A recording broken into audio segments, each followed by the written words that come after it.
नमस्कार।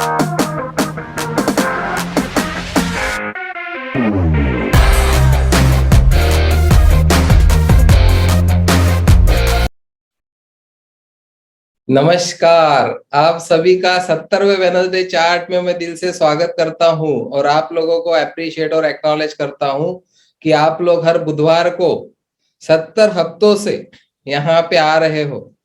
आपने इसको प्राथमिकता बनाई है और आपकी वजह से टीम माय पॉसिबिलिटी का ये प्रोडक्ट वेडनेसडे चार्ट दिन ब दिन बहुत आगे बढ़ रहा है। इसलिए आप सब लोगों की मैं सराहना करता हूं और आप लोगों के शेयरिंग से नए नए जो पार्टिसिपेंट, नए नए जो मेंबर्स हमारे साथ जुड़ रहे हैं, जो हमारे सहकारी हमारे साथ आ रहे हैं, वो सारे लोगों को बहुत सारी वैल्यूज आपके शेयरिंग से मिलती है। तो आज 70वें वेडनेसडे चार्ट में हम जो टॉपिक लेने जा रहे हैं वो है पावर ऑफ कंसंट्रेशन, एकाग्रता की शक्ति क्या होती है, इसके ऊपर आज हम बात करने वाले हैं। आगे जाने से पहले हम मिशन दोहराते हैं, उसके लिए दीप्ति मैडम ने हैंड रेस करके रखा है। दीप्ति बकाले मैडम को यहाँ पे मैं इनवाइट करता हूँ मिशन दोहराने के लिए और फिर हम आगे बढ़ेंगे। वेलकम मैडम, स्वागत है आपका। नमस्कार सर।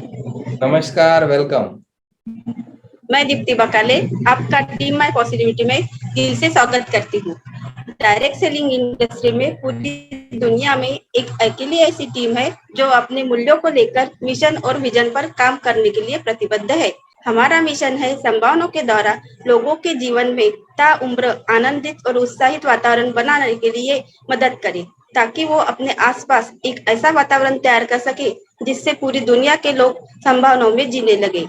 अगर आप भी इस तरह की जिंदगी जीना चाहते हो तो मैं दीप्ति बकाले आपको इस टीम का हिस्सा बनने के लिए आमंत्रित करती हूँ। नमस्कार, धन्यवाद सर। नमस्कार, नमस्कार madam, thank you. Thank you very much. बहुत बहुत धन्यवाद आपका मिशन दोहराने के लिए। और हर बुधवार हम इस मिशन को दोहराते हैं क्योंकि हमको याद रहे कि ये हमारा मिशन है और इस मिशन पर टीम माय पॉसिबिलिटी वर्क करती है। तो आज का हमारा टॉपिक है एकाग्रता की शक्ति, पावर ऑफ कंसंट्रेशन। क्या आप नहीं जानते पावर ऑफ कंसंट्रेशन के बारे में? बिल्कुल जानते हैं। आप में से हर कोई इस चीज को जानता है। फिर ये सेशन क्यों क्यों लेना है हमको आज का सेशन की पावर ऑफ कंसंट्रेशन? उसके पीछे का एकमात्र कारण है कि हम सब लोगों को भूलने की आदत है।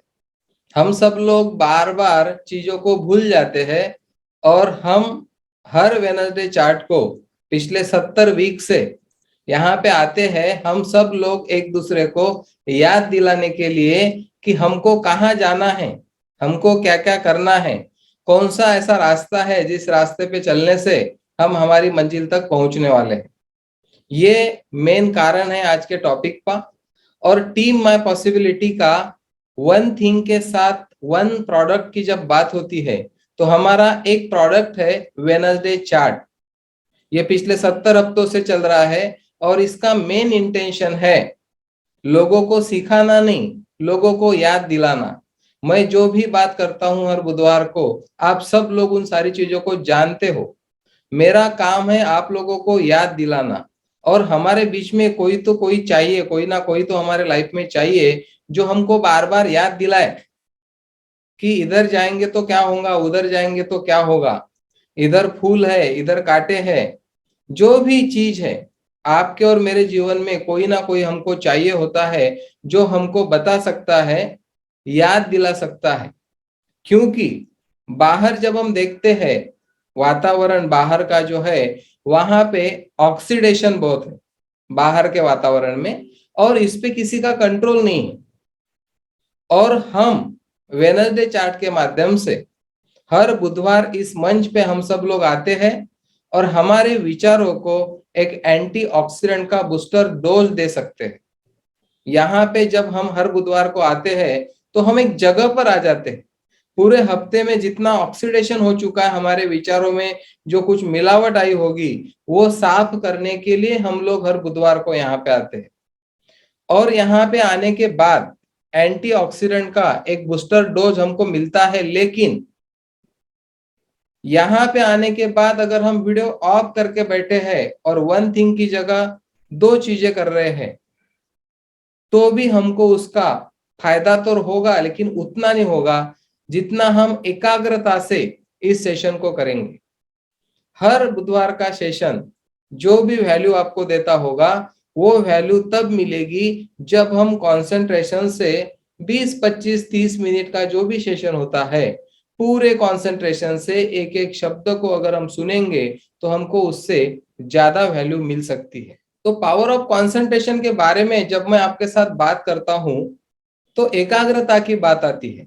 और मैंने पिछले किसी सेशन में बोला था कि सदगुरु जी ने बोला है, हमारी बुद्धि, हमारी योग्यता, हमारी काबिलियत पूरी तरह से अभिव्यक्त तभी हो पाएगी जब हम अपने भीतर से अच्छी तरह से संतुलित होंगे। हर बार संतुलन की बात हो रही है, लेकिन जब हम मार्केट में जाते हैं, हमारे पीछे हड़बड़ाहट रहती है, हम भूल जाते हैं सारी चीजों को, और जो जीवन है हमारा, जहां पे स्ट्रगल चल रहा है पैसे को लेके, बाकी चीजों को लेके, और वहां पे हम सारी चीजों को भूल के जब पैसा हमारा केंद्र बिंदु बन जाता है, तब हम पावर ऑफ कंसंट्रेशन नहीं कर पाते, क्योंकि हम जरूरतमंद बन जाते हैं। और एरिक वारी जी ने बोला है कि जरूरतमंद ना बने। लेकिन जब हम जरूरतमंद बन जाते हैं, तो फिर वातावरण का जो ऑक्सीडेशन है वो हमारे ऊपर ज्यादा हावी हो जाता है।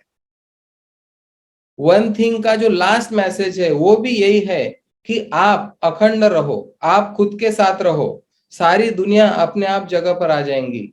आप पीस ऑफ माइंड में रहो तो सारी दुनिया अपने आप एक जगह पर आ जाएगी। जो स्टोरी हमने सुनी थी, एक वर्ड का मैप फाड़ के एक फादर देते अपने बेटे को, और वो बहुत जल्दी उनके सामने प्रस्तुत करता है, तो वो हैरान हो जाते हैं। लेकिन उसके पीछे का कारण ये होता है कि वो मैप के पीछे से एक आदमी का चित्र होता है, वो उस आदमी को जोड़ता है, मैप अपने आप जुड़ जाता है। बहुत बड़ा सबक उस स्टोरी से हमको गेरी कैलर जी ने सुनाया था, और उनके जीवन पे उस स्टोरी का बहुत बड़ा प्रभाव है। ये वन थिंग का लास्ट मैसेज है उस बुक का, कि खुद को अपने साथ रखो, सारी दुनिया अपने आप जगह पर आ जाएगी। लेकिन हम जब हमारे साथ नहीं रहते, जब हम एकाग्र नहीं रहते, तब हम दुनिया जोड़ने के पीछे भागते हैं, लेकिन दुनिया बिखरते जाती है हमारी, और हमको पता भी नहीं चलता। एक स्टोरी मैंने बहुत साल पहले सुनी है, ये रजनीश ओशो ने बताई हुई स्टोरी है।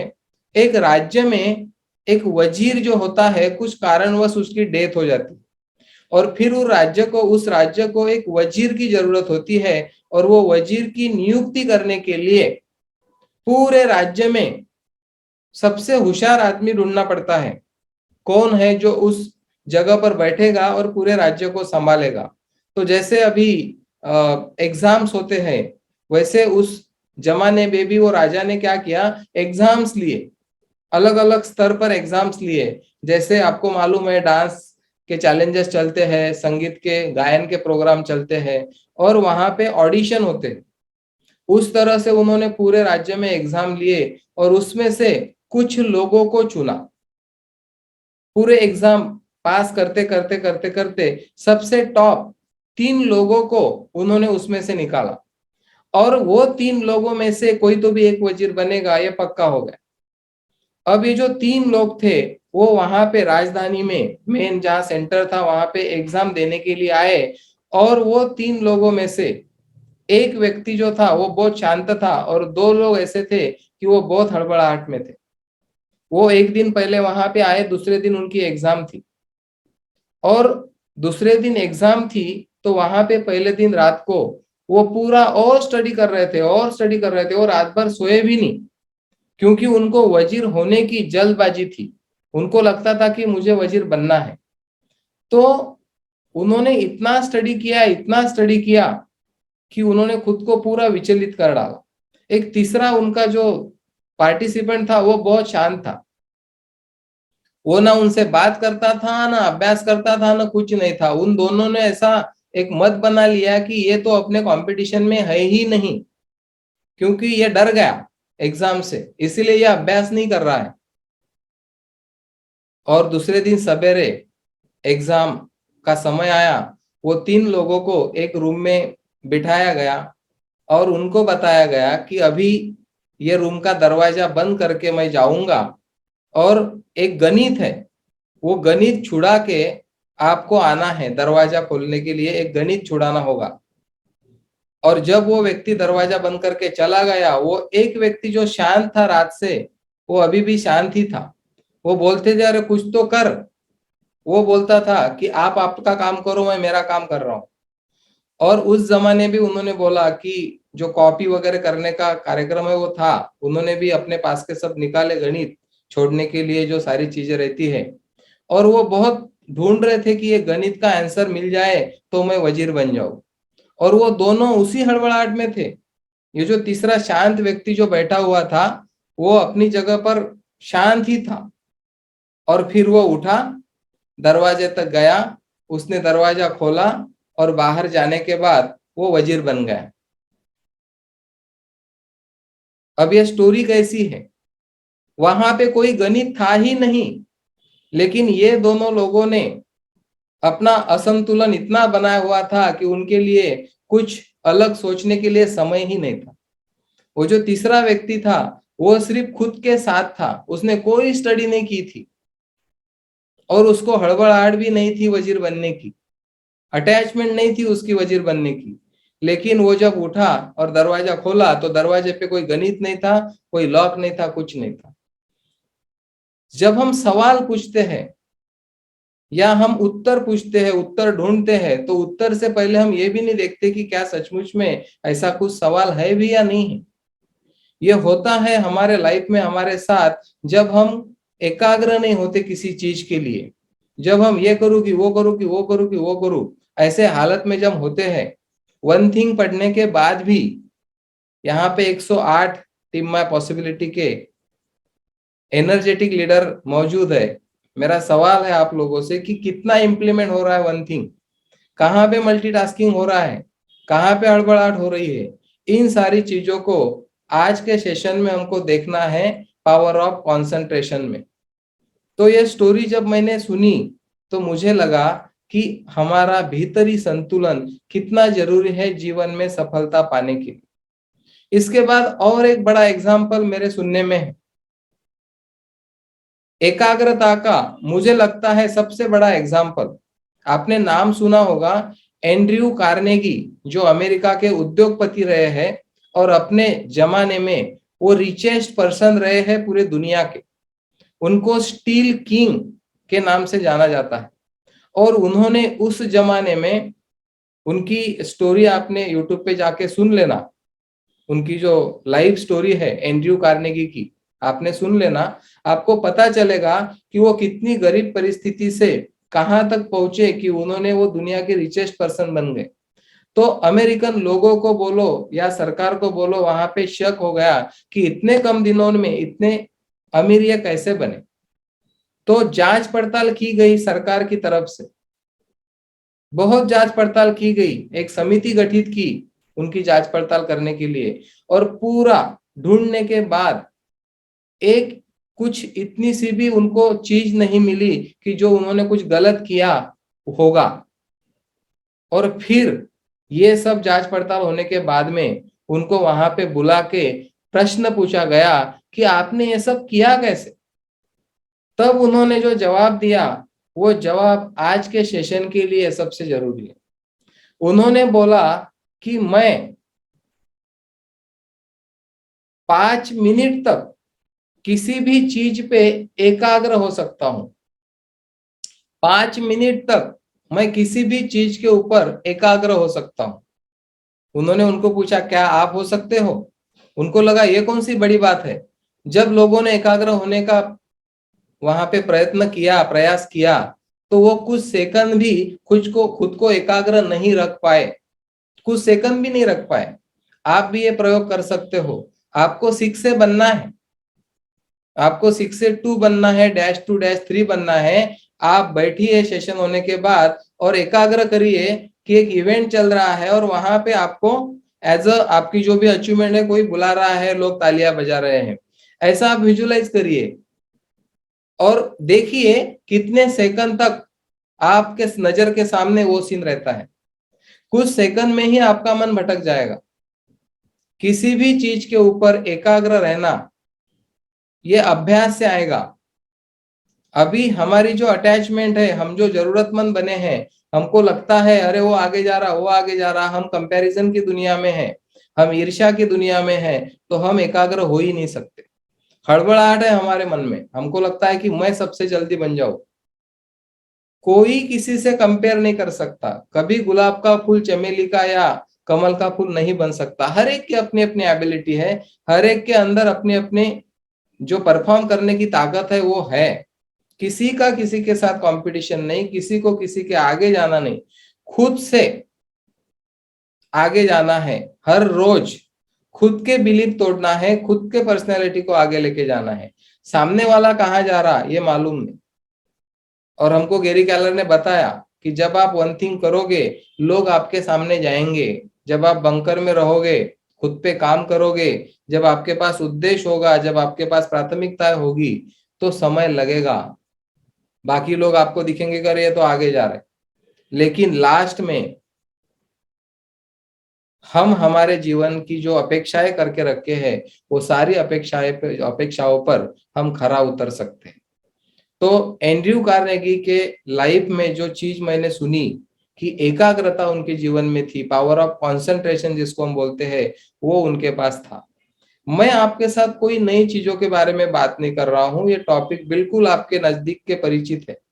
एकाग्र होना किसी भी चीज के प्रति, जो भी काम आप कर रहे हो, आप चाहे कॉफी ले रहे हो, आप एकाग्र होकर अगर कॉफी लेंगे तो आपको उसका जो मजा आएगा वो बाकी किसी को नहीं आएगा।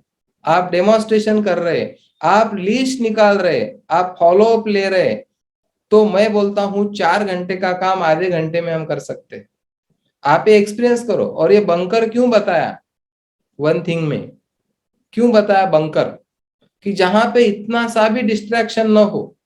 एकाग्र होने की ही वो बात है कि पानी भी यहाँ पे लाके रखो, कुछ भूख लगेगी तो नाश्ता भी यहाँ पे तैयार रखो, ताकि आप अगर बाहर चले जाएंगे और किसी से कुछ मुलाकात होगी तो डिस्ट्रैक्शन होगा, विषय कहीं के कहीं निकल जाएंगे। तो एकाग्रता का जो महत्व है वो परफॉर्मेंस से सीधा संबंध रखता है। आपकी जो प्रोडक्टिविटी है, उत्पादकता जो है, वो अगर बढ़ानी है तो उसके पहले एकाग्रता लाना जरूरी है। और एकाग्रता लाने के लिए हमारे पास एक बड़े उद्देश्य की जरूरत है। वो उद्देश्य को फुलफिल करने के लिए जो शेड्यूल हम बनाएंगे हमारा, उसके बीच में कोई नहीं आएगा। उसको हम नो कॉम्प्रोमाइज जोन भी बोलते हैं। नो कॉम्प्रोमाइज जोन नहीं, वेडनेसडे चार्ट को हम कैसा नो कॉम्प्रोमाइज जोन बना सकेंगे? क्यों हमको डेमोन्स्ट्रेशन महत्वपूर्ण लगता है वेडनेसडे चार्ट को छोड़ के? क्योंकि हमारी वो प्रायोरिटी नहीं है, बनाई नहीं हमने उसको। क्यों हमको नहीं लगता कि हमने वीडियो ऑन करके वेडनेसडे चार्ट अटेंड करना चाहिए? अगर हम समय दे ही रहे हैं, 2 घंटे निकाल ही रहे हैं, तो क्यों ना हम एकाग्रता से उसका पूरा निचोड़ ले ले। कितनी सादी बात है। और इसीलिए हम देखते हैं कि हर एक व्यक्ति के पास 24 घंटे है, हर एक के पास सरीका समय है, फिर भी कोई सफल और कोई असफल क्यों? समय का पैसे के साथ सीधा संबंध है। हर एक के पास सरीका समय है, फिर भी कोई आगे बढ़ रहा है, कोई पीछे रह रहा है, क्योंकि समय का प्रबंधन कैसे हो रहा है। पूरे दिन में आप कितना काम एकाग्रता से कर रहे हो और कितना काम बिना एकाग्रता से कर रहे हो। आपको कुछ ही काम करने हैं एकाग्रता के साथ, न कि बहुत सारे काम करने हैं बगैर एकाग्रता से। कंसंट्रेशन नहीं है तो काम नहीं किया तो चलेगा। आराम करना भी एक काम है, आराम कर लीजिए, गाने सुन लीजिए, कुछ भी कर लीजिए, लेकिन अगर आप उस चीज के प्रति कंसंट्रेट नहीं है तो उस चीज को हाथ में मत लीजिए। कंसंट्रेशन की बहुत बड़ी पावर है। इस पावर को अगर हम यूज करने लगेंगे तो हम हमारे बिजनेस को बहुत नेक्स्ट लेवल पर लेके जा सकते हैं। बिजनेस को नहीं, सिर्फ हमारे लाइफ के हर एरिया को। हमारा हेल्थ का एरिया होगा, किसी के साथ रिलेशनशिप का एरिया होगा, या और कुछ एरिया होंगे, हर एरिया को हम ट्रांसफॉर्म कर सकते हैं एकाग्रता के साथ। हमको छोटी छोटी चीजों पर ध्यान देके ही आगे बढ़ना है। जो हमने आज तक सीखा है उसको अब प्रैक्टिस में लाने की जरूरत है, और हमको जैसे हमारी टीम देखेगी, हमारा परफॉर्मेंस जैसा बढ़ेगा, हमारी एकाग्रता जैसे बढ़ेगी, अपने आप हमारे टीम के हर मेंबर में वो पेनिट्रेशन होते जाएगा। वन थिंग से कुछ चीजें मैंने यहाँ पे ली है जो मैं आपके साथ इस टॉपिक को लेके शेयर करना चाहता हूँ। यहाँ पे इन्होंने बताया है कि एकाग्र जो व्यक्ति होता है, सफल जो व्यक्ति होता है, उसका सीधा संबंध एकाग्रता के साथ होता है। और वो लोग सफल क्यों है उतने ही समय में, उनकी प्रोडक्टिविटी क्यों ज्यादा है? तो एक चीज मुझे बहुत पसंद आई जो यहाँ पे मैंने उस किताब से लाई है। उनका कहना है, इसका उत्तर ये है कि ऐसे जो भी लोग होते हैं वो उनके सब्जेक्ट में गहराई में जाते हैं, ऊपर ऊपर नहीं खेलते, वो डीप में घुसते हैं, उस विषय को गहराई से समझते हैं, और ये उनका नजरिया होता है, ये मर्म है उनके सक्सेस का। वो छोटी छोटी चीजों पे ध्यान केंद्रित करके एक एक डोमिनो गिराते जाते हैं, और फिर हर डोमिनो में ताकत होती है उससे बड़े डोमिनो को गिराने की, और स्टेप बाय स्टेप वो उनके लक्ष्य तक पहुंच जाते हैं। अगर मैं और आप भी सटीकता से सफलता चाहते हैं तो हमको केंद्रित होना होगा, हमको एकाग्र होना होगा, जो चीज हमको चाहिए उसके प्रति। आज असाधारण परिणाम सीधे तौर पर इस बात से निर्धारित होते हैं कि आप खुद को कितना एकाग्र कर सकते हो और कितना सूक्ष्म कर सकते हो। बड़ी सफलता पाने के लिए कुछ चुनिंदा चीजों को ठीक से चुन के उस पर ध्यान केंद्रित करने की, उस पर एकाग्र होने की हमको जरूरत है। आज के जमाने में डिस्ट्रैक्शन से बचना सबसे बड़ा काम है, सबसे बड़ा चैलेंज है उन लोगों के लिए जो लोगों का फाउंडेशन कच्चा है, फाउंडेशन पे उन्होंने वर्क नहीं किया है, तो उनको कोई भी डिस्ट्रैक्ट कर सकता है। हमने देखा 90% आइसबर्ग पानी में होता है, 10% ऊपर दिखता है, लोगों को सक्सेस दिखता है, लेकिन ऊपर नीचे होता है उद्देश्य और प्राथमिकता। और ये जिन लोगों ने तय नहीं की है उन लोगों को ज्यादा बड़ा चैलेंज होता है बाहर के डिस्ट्रैक्शन का।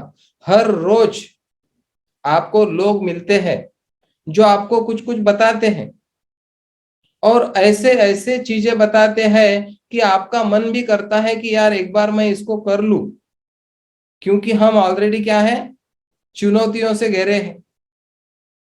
चुनौतियां हमारे इर्द गिर्द, हम उससे स्ट्रगल कर रहे हैं, और फिर जब कोई बोलता है कि यह आसान रास्ता है, और फिर हम हमारा जो उद्देश्य है या हमारे जीवन का कोई बड़ा लक्ष्य हमने तय किया था वहां से हम भटक जाते।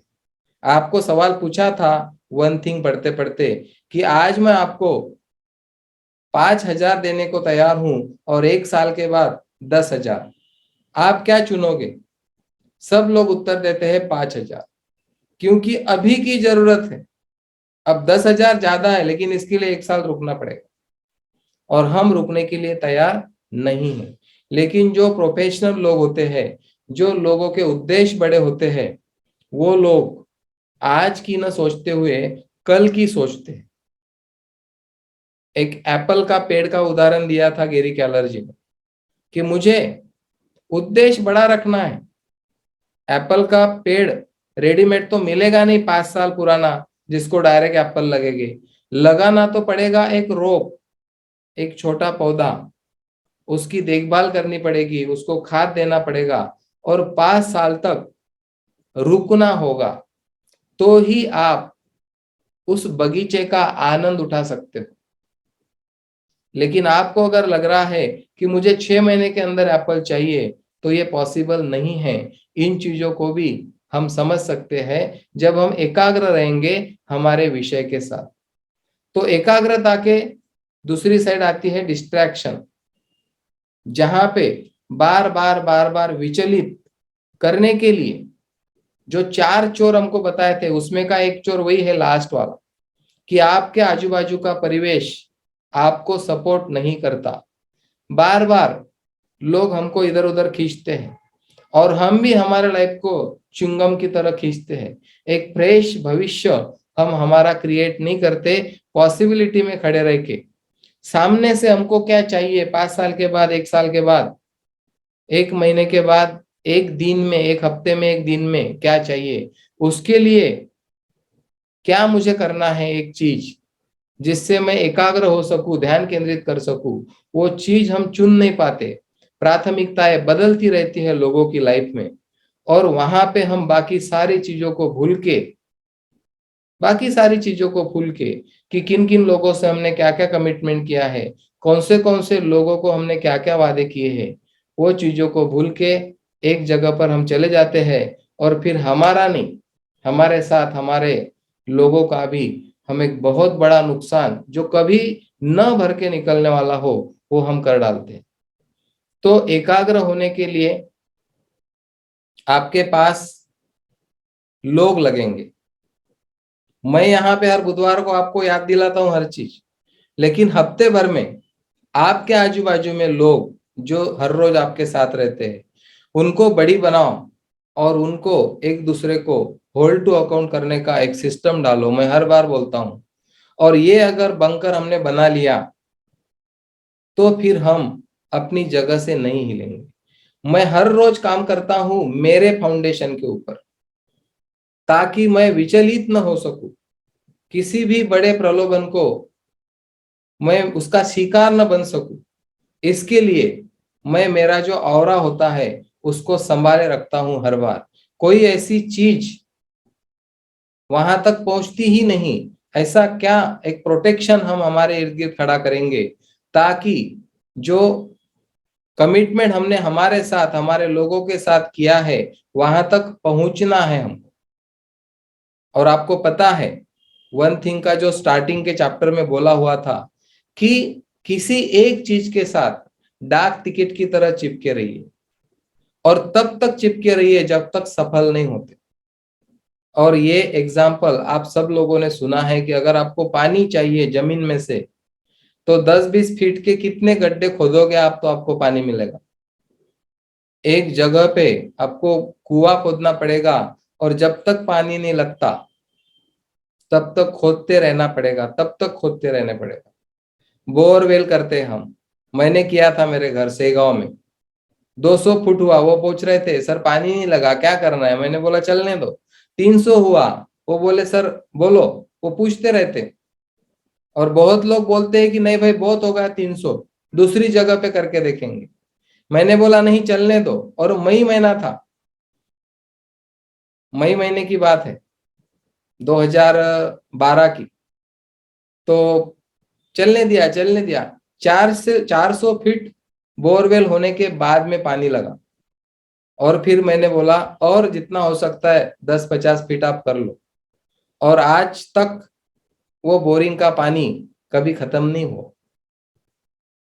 हमारे इर्द गिर्द हमारे जीवन में ऐसे एग्जाम्पल्स है जो रोजमर्रा की जिंदगी में हमारे सामने घटते हैं, फिर भी एकाग्रता, पावर ऑफ कंसंट्रेशन, ये इतनी बड़ी चीज है कि इसको संभल के रखना, खुद को अंदर से संतुलित रखना बहुत जरूरी है।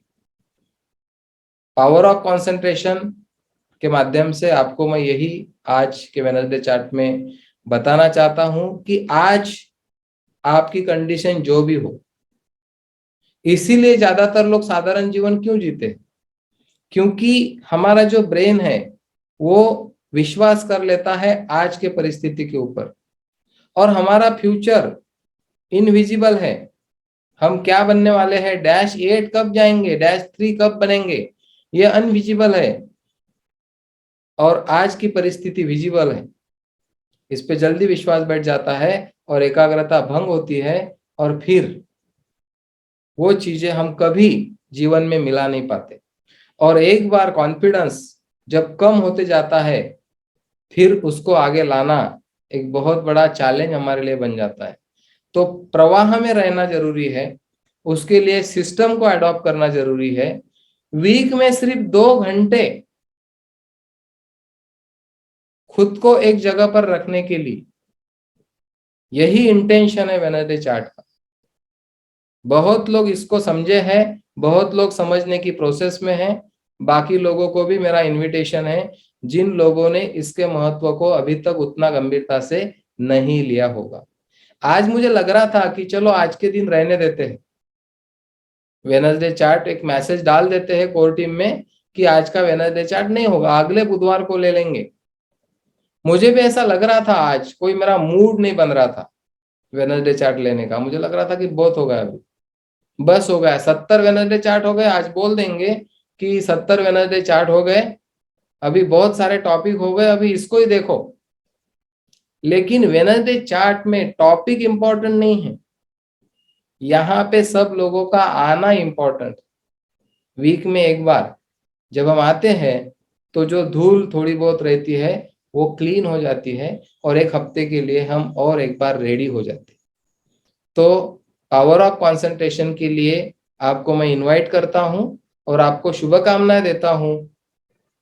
खुद को संतुलित बनाए रखिए, उसके लिए आनापान साधना 10-10 मिनट 24 घंटे के दीजिए, सवेरे और रात को सोने से पहले।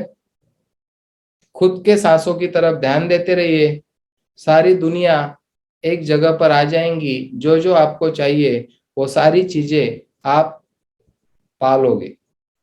थैंक यू वेरी मच, बहुत बहुत शुभकामनाएं आपको इन सारी चीजों के साथ आगे बढ़ने के लिए। और अगले वेडनेसडे को एक नए पावरफुल टॉपिक के साथ हम मिलेंगे। ज्यादा से ज्यादा संख्या में वीडियो ऑन करके एक रिकॉर्ड स्थापन करेंगे टीम में पॉसिबिलिटी आने वाले कुछ वीक में। वो आप सब लोगों की वजह से होने वाला है। मैं कुछ नहीं कर सकता अकेला, और अकेला आदमी कुछ कर ही नहीं सकता, ये आपको भी पता है और मुझे भी पता है। तो मैं आपको शुभकामनाएं देता हूं, एकाग्र होने के लिए, खुद को संतुलित रखने के लिए, और ऑक्सीडेशन से बचने के लिए। Thank you very much, thank you.